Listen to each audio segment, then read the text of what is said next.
Lucille Clifton, the poet laureatist of the state of Maryland, said that it's the life thing in us that will not let us die. That even in deaf hands we fold up the fingers and call them greens and grow on them. This poem by Lucille Clifton was introduced to me by a very wonderful, quiet, dedicated sister who died in 1986 named Geraldine Wilson. And when I originally started doing this research, I had Geraldine in mind, who always talked about the importance of us going back and looking at that which we once knew and what we seemed to be giving up, as she talked about struggling to hold on to our children and bringing our children into what she thought was the rightful position. Geraldine was a wonderful sister. And I guess when I think about those who've gone on, I think about the strength of some of our sisters. That is just a moment away that we can reflect on them and sort of gain their wisdom and their knowledge. In the volume that I have on the Black woman, Geraldine has the last concluding article in that book. And the article is called The Self-Actualization of Black Women. And in that article, she says that we must consider, reflect, and evaluate who we are and who we want to become. She says that we have heard who the Europeans want us to become, and we know their full-scale effort to destroy the very fiber of our existence at a national and an international level. And that many of us, as a consequence of this concerted effort to make us somebody other than who we are, hold on to false copies of our womanhood and our manhood.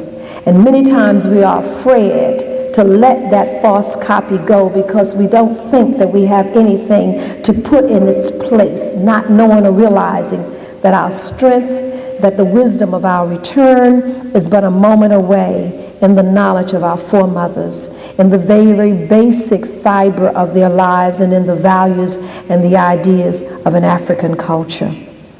And this is not to suggest that our forefathers were not wise, but rather that knowledge, understanding come from two great forces in the universe, from both male and female. And it is males who make the world clear from their own perspective, and it is females who make the world clear from their perspective. And that the truth is the blending of the two in the ever-evolving dialectic of becoming. When knowledge, and that is when male and female is out of balance, the world is out of balance, and the children suffer. They become confused and deviant in their behavior.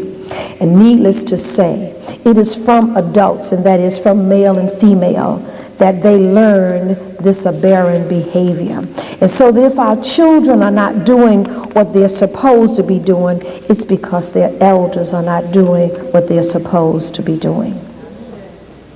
This paper brings a perspective on African American culture and victorious struggle from the female's perspective of reality.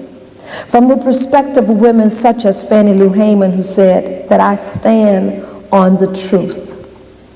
From Harriet Tubman, who through her behavior and her deeds told us that nobody can do anything to black women when their minds are made up. And who brought 300 Africans to freedom, traveling by the light of the moon and the stars. And from Sojourner Truth, who took the name, So My Journey is a Movement on Truth. And who said to the world that I have plowed, I have worked as hard as any man, had 13 babies, and nobody heard my cry but Jesus. And aren't I a woman?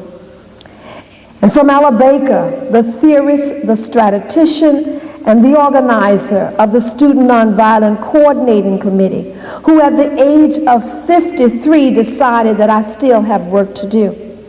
And many of us who have not barely reached 40 are saying that I am tired and I've worked hard enough and I'm now ready to retire. And it comes from Mary McLeod Bethune, who built a school with $1.39 and the faith that she could do anything but fail, and who on her last will and testimony, they said, "What do you want to leave?" And she sat down and she said that I leave you love. And I leave you a clear vision of what you must do for the children. And from Ida B. Wells Barnett, the little dynamo who stood less than 5 feet tall and who nearly single-handedly called the world's attention to the lynching of black men, and I understood that she packed her own gun and would use it. And from ordinary black women who through their lives and their examples of truth, of justice and righteousness has given us the message of what we must do. Sanufu, return and fetch that which we have left behind. These ordinary women who knew the importance of raising their children in the way of righteousness, women who made sure that their children were fed and clothed before they were.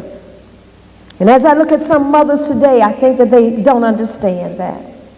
I see mothers who look better than their children.